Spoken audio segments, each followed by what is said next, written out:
어,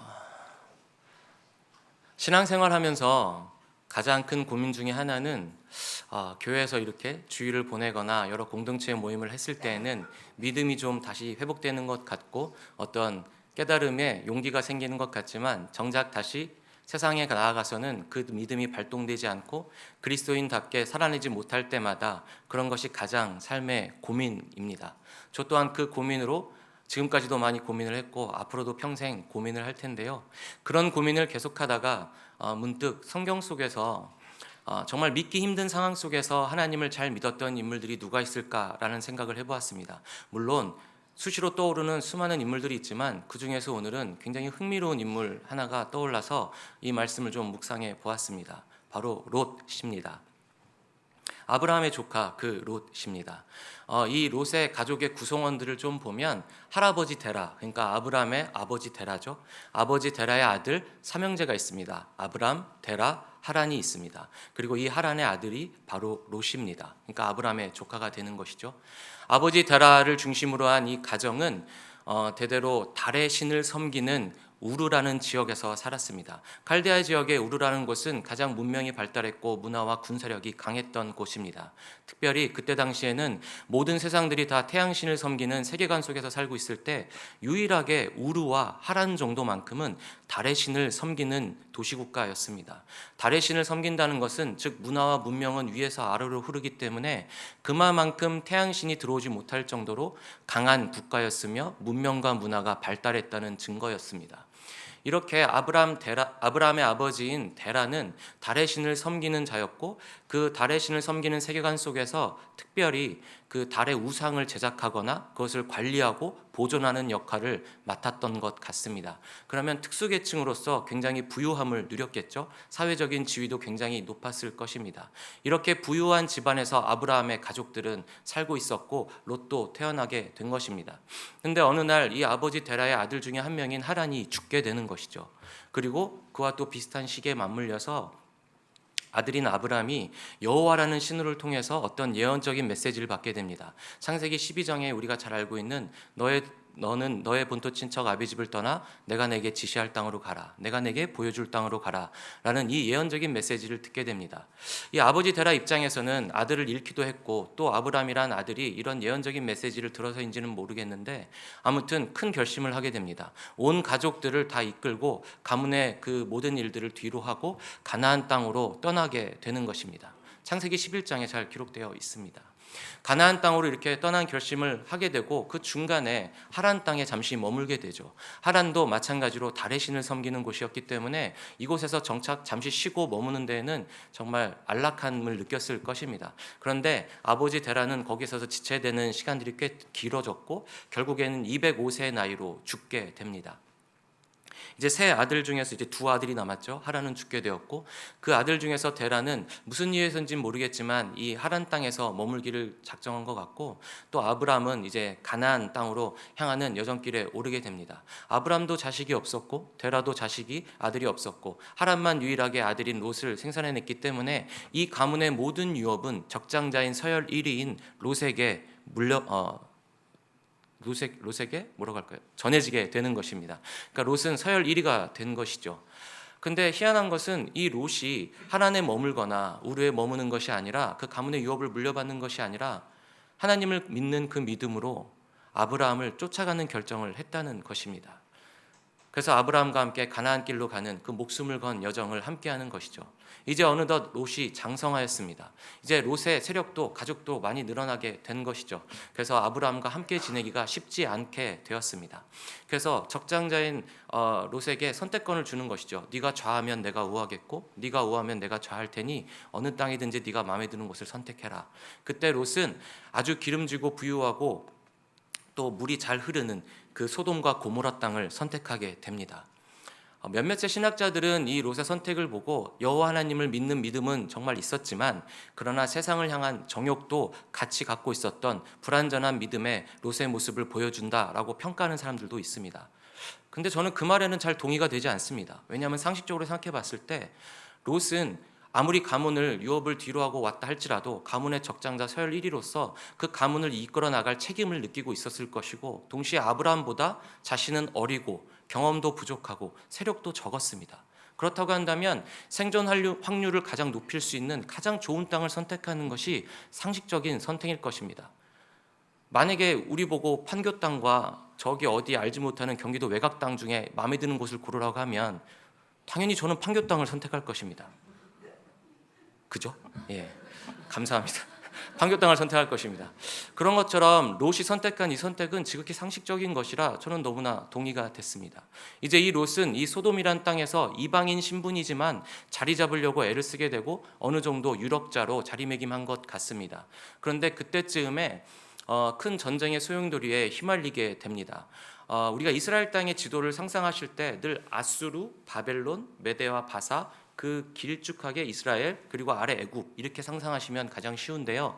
이 길목에 있는 것처럼 여겨진 이 이스라엘의 북쪽에 메소포타미아 지역에 정통적인 도시국가 강국 네 나라가 있었습니다. 이 네 나라를 남부 연합의 5개의 국가가 이제 조공을 바치고 있었는데요. 한 12년 동안 조공을 바치다가 이제 더 이상 못 해먹겠다, 반란을 일으킨 것이죠. 그런데 그 반란은 이내 곧 북쪽의 군사들 연합군에 의해서 진압되게 됩니다. 그래서 그 대가로 반란국 중에 하나였던 소돔의 유력자였던 롯의 가족들과 모든 그 재산들을 몰수해서 가지고 가게 됩니다. 창세기 14장에 그 내용이 자세히 잘 기록되어 있습니다. 이 소식을 들은 아브라함은 그 즉시 자신의 사병 318명을 이끌고 밤에 급습을 하게 됩니다. 그래서 북쪽의 연합군을 몰아내게 되고 롯의 가족들과 그리고 그들이 취한 전리품들을 다시 다 찾아오게 되는 것이죠. 졸지에 전쟁의 영웅이 돼버린 것입니다. 그래서 우리가 잘 알다시피 남부 연합국의 한 나라인 살렘 왕의 멜기세덱이 떡과 포도주로 하나님을 높이고 아브라함을 칭송하게 되고, 소돔 왕도 그 전리품을 다 가져가라라고 제안을 하는 것이죠. 그런데 아브라함은 그 제안을 받아들이지 않습니다. 어찌됐건 전쟁의 소용돌이에 휘말려서 죽을 위기에 처했던 롯이지만, 그러나 소돔 땅을 떠나지 않고 끝까지 그 소돔 땅에서 뿌리를 내리고 결국은 오늘 우리가 함께 읽은 이 본문의 말씀처럼 성문 앞에 앉아서 그 마을의 대소사를 치리하는 장로와도 같은 역할, 가장 그 도시의 유력자, 존경받는 자, 재판관의 역할을 하게 됩니다. 이제 그 이후에 아브라함에게 잘 알다시피 3명의 천사가 나타나서 이 죄악 가운데 빠진 소돔과 고모라를 유황과 불로 심판하겠다라고 하고, 이 롯에게도 바로 2 천사가 나타나서 이제 오늘의 함께 읽은 본문처럼 이들을 성 밖으로 이끌어내고 결국은 구원해내는 기록이 있습니다. 그리고 아내는 그 말을 믿지 못하고 뒤를 돌아봤다가 소금 기둥으로 죽게 되는 것이 바로 우리가 대충 알고 있는 롯의 스토리입니다. 롯의 얘기를 조금 더 살펴보겠습니다. 제가 서두에 말씀드렸던 것처럼 롯은 달의 신을 섬기는, 우상을 섬기는 그 나라에서, 그 생태계에서, 그 세계관에서 태어나고 자랐습니다. 그러니까 이 롯에게는 달의 신을 섬기는 게 당연한 문화였죠. 그 가문의 일이었습니다. 그런데 그 가문의 모든 유업을 다 뒤로 하고 여호와 하나님을 믿는 그 믿음과 그 믿음을 심어준 아브라함을 신뢰하고 사랑하는 마음 하나만 가지고 그 지역을 떠난 것입니다. 이때 당시에는 친족 중심의 사회였고 족장과 부족 중심의 사회였기 때문에 자신이 살고 있는 것을 떠난다는 것은 그냥 사형선고와도 같은 것입니다. 그냥 죽으러 가는 것이었죠. 더군다나 그때 당시에 신은 지역을 다스리는 신이라는 개념이 있었습니다. 그래서 블레셋 군사들도 이스라엘과 싸울 때 여호와 하나님을 이스라엘의 산신이라고 여길 정도였습니다. 그러니까 이 롯은 자신이 있는 그 지역을 떠난다는 것은 자신의 목숨을 거는 행위이자 동시에 영혼, 정신을 다 다른 신에게 넘긴다라는 의미가 되는 것입니다. 그럼에도 불구하고 롯은 여호와 하나님을 믿는 그 믿음과 아브라함을 신뢰하는 그것 하나만 가지고 가나안 땅으로 함께 향한 것입니다. 그리고 오늘 본문에서와 같이 성문 앞에 앉아서 마을의 대소사를 치리하는 역할까지 된 것이죠. 그럼에도 불구하고 롯은 성 안의 문화에 동화되는 것이 아니라 그 믿음을 지키기 위해서 수시로 성 밖을 내다보았습니다. 하나님의 뜻이 있겠지, 하나님의 계획하심이 있겠지, 하나님의 부르심이 있겠지라는 소망을 두고 몸부림치면서 믿음을 지켜왔던 것 같습니다. 그 싸움이 얼마나 외롭고 힘들었겠습니까? 아니나 다를까 그때 마침 2 이방인이 나타났을 때 그 성에 있는 모든 사람들은 자신의 향락과 문화에 찌들어서 발견하지 못하는데 롯이 그 2 사람을 발견해내게 되는 것입니다. 그리고 바로 그 롯은 그 2를 집으로 초청하게 됩니다. 롯은 알았던 것이죠. 이 둘이 이 성 안에 죄악된 문화에 상처받을 것이다. 해침을 당할 것이다. 고통받을 것이다. 그래서 이들을 보호해야 된다. 내가 지켜내야 된다라는 생각이 있었던 것입니다. 그래서 오늘 본문에서 함께 읽은 것처럼 간청했다고 기록되어 있지 않습니까? 그럼에도 불구하고 이 두 천사가, 이 두 이방인이, 우리는 천사라고 알지만 이 롯에게는 이방인으로 보이는 것이죠. 이 두 이방인이 아니다, 우리는 밤을 길에서 지샐 것이다, 이렇게 얘기를 하는 것이죠. 그러니까 롯은 그 결과가 뻔히 보이는 것입니다.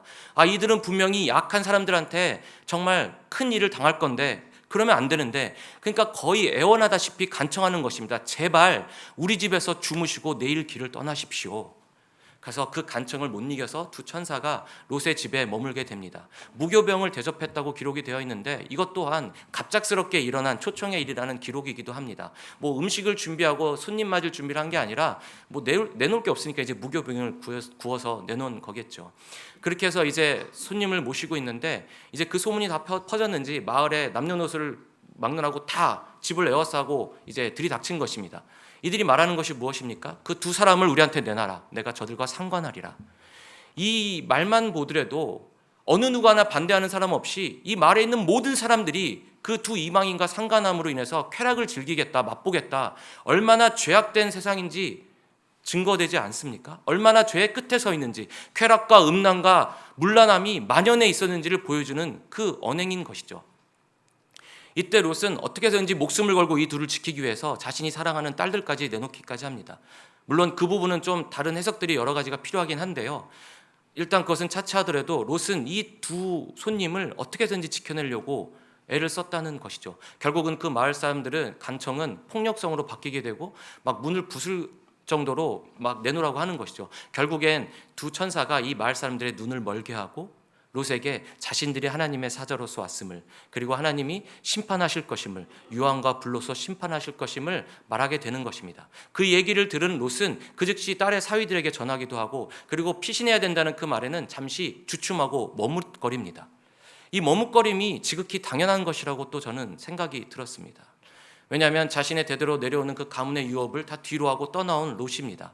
그렇다고 한다면 소돔과 이 고모라 땅, 특히 소돔 땅에서는 전쟁에서도 살아남았는데 목숨 걸고 이곳에서 모든 것들을 이루어가야 된다는 그 일념하에 살아왔을 것이고, 그 많은 것들을 이뤄냈는데 그것들을 다 뒤로 하고 떠나야 된다고 하니 잠시 주춤할 수 있겠죠.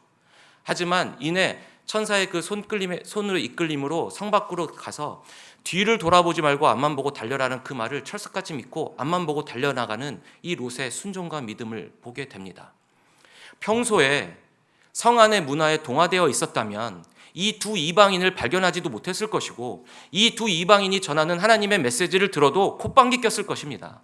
그런데 하나님의 사자가 전하는 이 메시지를 바로 하나님의 메시지를 기다렸던 듯이 받아들이고 인정하고 그 말씀에 따라서 모든 자신이 이룬 재산과 모든 명예들을 뒤로하고 성 밖에서 앞을 향해서만 달려나간 롯입니다. 뒤를 한 번도 돌아보지 않았습니다. 어떻게 그럴 수 있을까요? 그동안에 이 죄악된 소돔의 세상에 신물이 나 있었습니다. 아파했었고 심령이 상처를 받아 오고 있었다는 증거인 것이죠. 그렇기 때문에 자신이 기다렸던 하나님의 메시지를 듣자마자 그 메시지에 순종하는 마음으로 앞만 보고 달리고 뒤에 미련 없이 달려나갔던 롯인 것입니다. 그 증거가 베드로후서에 기록되어 있습니다. 베드로후서 2장 6절에서 8절까지 한번 같이 보시겠습니다. 베드로후서 2장 6절에서 8절 함께 읽겠습니다. 시작.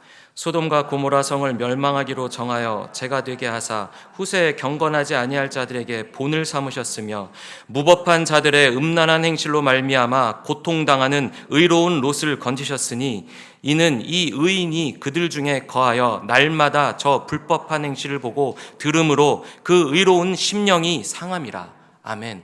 뭐라고 기록되어 있습니까? 저들의 불법한 행실로 인하여서 고통당하고 심령이 아파했던 롯, 의로운 롯을 구원해내셨다 기록하고 있습니다. 하나님께서는 이 롯을 믿음을 지킨 의로운 자라고 평가하신 것이죠. 그런데 롯의 아내는 좀 달랐던 것 같습니다. 그 유황과 불이 떨어지는 그 열기를 등 뒤로 느끼면서 동시에 들려오는 비명소리가 마치 내가 친하게 지냈던 옆집 언니의 목소리 같기도 하고, 또 내가 두 딸을 키워내면서 이 학원이나 여러 교육 시스템을 알려고 형성한 네트워킹이 자꾸만 걸리기도 하고, 여러 미련들이 남았는지 뒤를 돌아보게 되는 것이죠. 결국은 소금 기둥으로 죽게 됩니다. 이 소금 기둥으로 죽는다는 것도 저는 좀 여러 가지 생각을 하게 되는데요. 하나님이신 예수 그리스도께서 이 땅 가운데 오셔서 우리에게 뭐라고 말씀하셨습니까? 너희는 세상의 소금과 빛이 되라. 소금과 빛이 되라는 것은 무엇일까요? 부패하지 않게끔, 그리고 부패하지 말고 세상의 어둠 가운데서 빛이 되어서 이들을 하나님께로 인도하여 내어라 라는 우리에게 의무와 사명, 책임을 주신 것입니다. 우리는 소금이자 빛이 되어야 되는 것이죠. 하나님께서도 우리가 소금이 되기를 원하셨습니다. 그런데 이때 시대에도 세상도 사람들에게 소금이 되라고 요구했습니다. 아니, 소금을 쌓으라고 했습니다. 소금이 전 재산이라고까지 종용했습니다. 이 사회에서는 정말 고퀄리티의 천연 자원인 소금이 계속해서 나오고 그게 자연스럽게 쌓여 있는 구조였죠. 그 근방에 있었던 소돔이란 나라는, 도시국가는 이 소금으로 인해서 중개의 무역을 통해서 어마어마한 부를 창출해낼 수 있었습니다. 그래서 그 부로 인해서 점점 자신들만의 문화가 형성되고 폐쇄적인 문화가 되고 쾌락과 음란과 물란과 향락의 끝을 달리고 있었던 도시국가였던 것이죠. 이들에게도 소금은 결제수단이었고 그 자체가 자산이었습니다. 그런데 이런 문화는 로마 시대 때까지 계속 이어졌습니다. 로마 시대 때에도 역사적으로 보면 병사들에게 급여를 소금으로 주기도 했고, 또는 소금을 살 수 있는 돈이라고 해서 라틴어로 살라리움이라고 했습니다. 이 라틴어 살라리움이 지금의 영어의 셀러리가 된 것입니다. 그 정도로 우리가 화이트 골드라고도 부르지 않습니까? 이 소금은 세상도 요구하는 것이죠. 너희는 세상에서 소금을 구해야 돼. 소금을 쌓아야 돼. 소금이 가장 값진 것이야 라는 세상이었던 것입니다. 이 롯의 아내는 하나님의 심판보다, 하나님의 그 명령과 말씀보다 세상에 더 미련이 있었던 것 같습니다. 그래서 결국은 하나님의 소금으로 죽은 것이 아니라 세상의 소금으로 죽게 된 것이죠. 여기서 저는 또 한 가지 생각을 해봅니다. 아무리 내 믿음이 좋고 내가 구원받은 확신이 있다 할지라도 그것은 절대로 누구에게 전할 수도 없고 양도할 수 없다는 사실입니다. 내 구원은 내 것이지, 내가 아무리 사랑하는 자가 있다고 할지라도 내가 하나님을 잘 믿는 믿음으로 1+1으로 자동으로 구원될 수 절대로 없다는 것이죠. 우리도 새벽에 그 역대의 말씀을 보면 훌륭한 왕들과 악한 왕들이 나오지 않습니까? 근데 히스기야 왕은 하나님을 잘 믿었지만 그 아버지는 아하스 왕은 악한 왕이었습니다. 그리고 히스기야의 아들이었던 아버지께서 정말 잘 믿는 것을 보고 자란 므낫세는 더 악한 왕으로 죽었습니다. 이처럼 믿음의 문제, 특히 구원의 문제는 하나님과 나 사이의 철저한 문제이고, 하나님이 나에게 거저주시는 은혜의 선물이고 하나님의 언약을 붙들어야만 하는 것이기 때문에 이것을 누구에게 양도하거나 전할 수 없다는 것이죠. 예수님께서도 우리에게 말씀하셨습니다. 구원의 문제는 반드시 쟁취해야 되는 것이라고 말씀하셨습니다. 그렇기 때문에 우리는 그런 사실을 올바로 알고 우리가 사랑하는 사람을 위하여서 정말 최선을 다해서 그리스도인답게 살아내야 되는 의무가 있는 것입니다. 우리가 주를 믿는 그 믿음을 바라보면서 주를 알지 못하는 자들도 그 구원의 길에 접어들 수 있기 때문입니다. 오늘 롯의 이 삶을 보시면서 어떤 생각이 드십니까? 몇몇의 신학자들의 평가처럼 소돔 땅을 선택하는 것을 볼 때 정욕적인 면이 있거나, 혹은 이 롯의 구원은 반쪽짜리 구원이라고 평가하는 사람들도 있습니다. 하나님을 믿었지만 간신히 구원받은 자, 재산도 다 잃고 아내까지 잃고 그냥 간신히 자기 목숨 구원받은 자, 이렇게 표현하는 사람들도 있는데 저는 동의하지 않습니다. 이 롯이 처한 환경을 한번 보십시오. 대대로 섬겨왔던 그 달의 신의 문화, 가문의 문화를 용기 있게 끊어내고 목숨을 걸고 여호와 하나님을 믿는 그 믿음만 가지고 먼 길을 떠났습니다. 하나님을 알지 못하는 타락한 그 도시에서도 유일하게 하나님을 믿는 자로서 성 안에 그 문화에 동화되는 것이 아니라 성 밖을 주시하면서 하나님의 뜻을 기다리면서 지켜냈던 믿음이었습니다. 그래서 이방인들 두 사람이 왔을 때 그들의 메시지를 전해 듣고 하나님의 사자로구나, 그것을 바로 인정하며 하나님의 말씀에 순복하고 앞만 보고 달려나간, 그 믿음으로 달려나간 자가 바로 롯이었습니다. 그리고 구원받았습니다. 이 자가 의로운 자가 아니면 도대체 어떤 믿음이 의로운 믿음이겠습니까? 저는 이 롯의 믿음이 현 시대를 살아가고 있는 우리에게 많은 위로가 되고 본보기가 된다고 생각을 합니다. 우리가 살아가는 이 시대에서 정신과 영혼과 모든 육체적인 모든 것들이 정말 이게 죄인지 아닌지 구분하기도 쉽지 않은 기로에 서 있지 않습니까? 순간순간의 선택에서 나는 그저 전체 과정에서 한 부속품인 삶을 살고 있는 것 같고, 내가 뭔가를 결정할 수 없는 것 같은 이 시대에 살고 있으면서 은연중에 내 삶 가운데 스며드는 제약을 내가 거절하지 못한 이런 것들을 느끼고 있지 않습니까?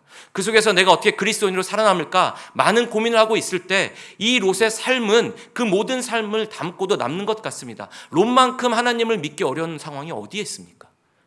롯만큼 믿음을 지켜내기 힘든 상황이 어디 있겠습니까? 저는 오늘의 롯을 말씀을 보면서 가장 위로가 되고 멋졌던 장면이 16절의 말씀입니다.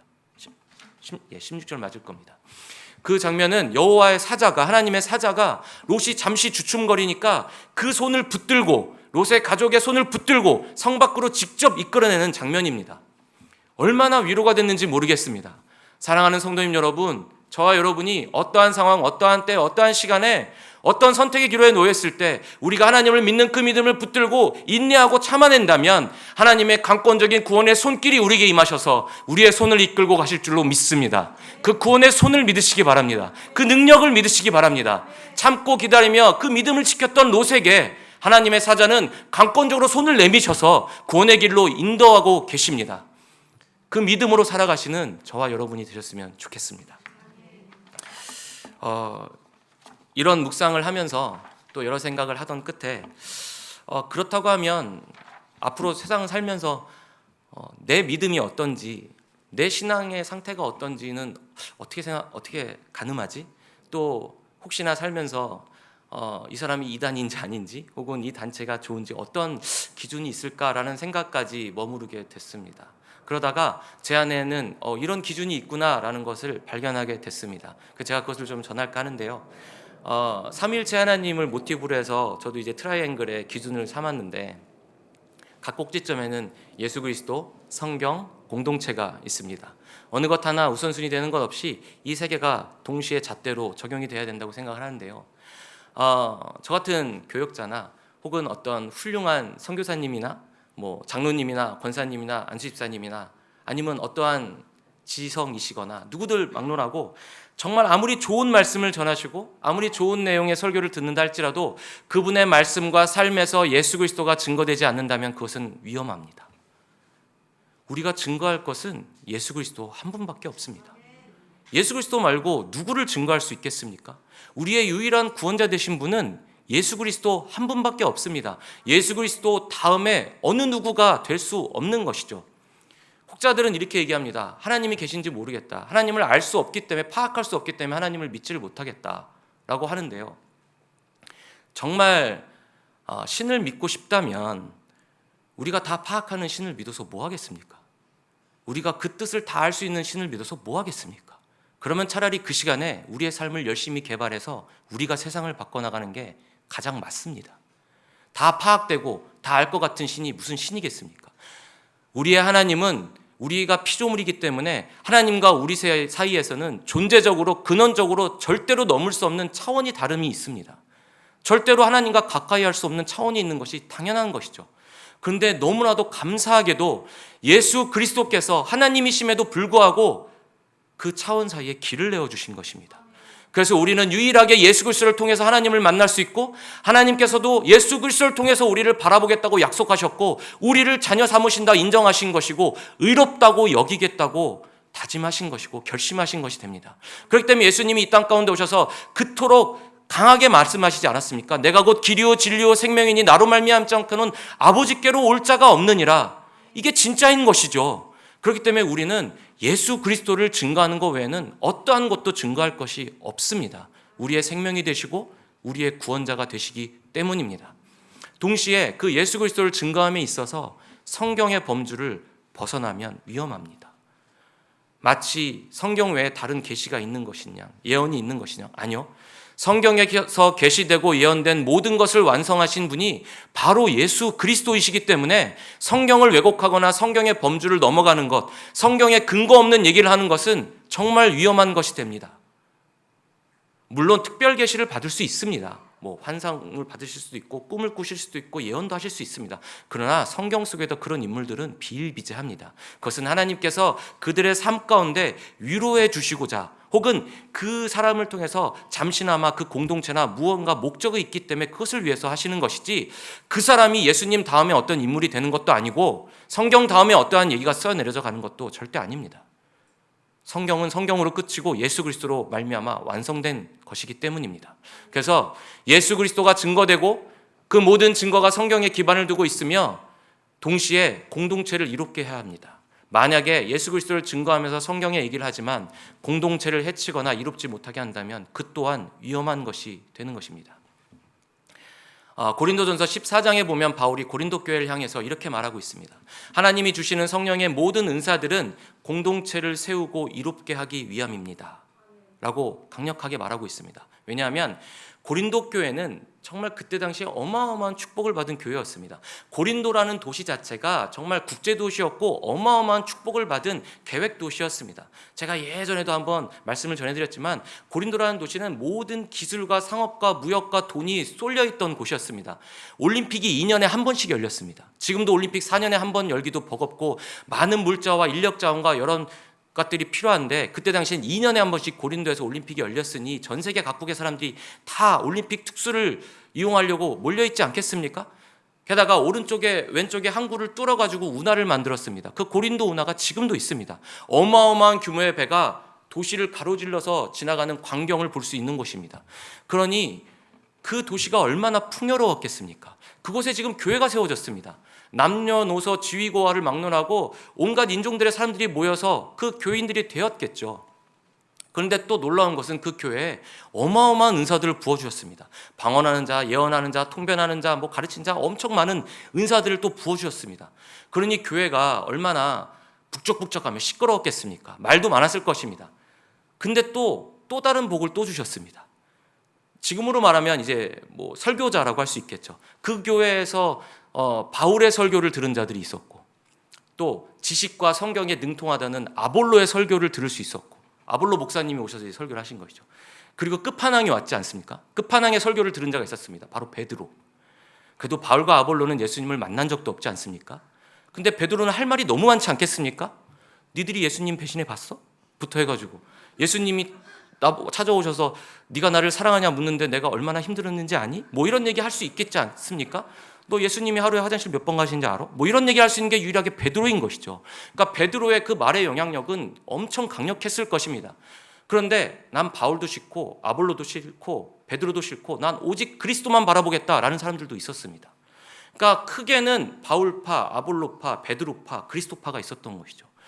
그러니 파도 그렇게 나눠져 있고 온갖 은사도 난무하고 그리고 만약에 성령 집회 같은 걸 한번 열었다고 생각해 보십시오. 온갖 소리에 방언의 소리에 막 그리스도파, 바울파, 아볼로파 막 시끄러웠지 않겠습니까? 그런데 그 교회를 향해서 바울이 이렇게 단호하게 말하는 것입니다. 하나님께서 주시는 성령의 모든 은사들은 공동체를 이롭게 하고 세우기 위함이니 반대로 얘기하면 그것을 위함이 아닌 은사들은 다 헛된 것이고 잘못된 것입니다 라고 단호하게 말하는 것이죠. 맞습니다. 그래서 아무리 좋은 말을 하고 아무리 도덕적인 얘기, 윤리적인 얘기, 철학적인 얘기를 한다 할지라도 고상한 지식을 전한다 할지라도 예수 그리스도를 전하지 않는다면 예수 그리스도를 증거하지 않는다면 그 자는 가짜고 또 예수 그리스도를 전하지만 그 얘기가 성경을 벗어난다면 그 자 또한 가짜요.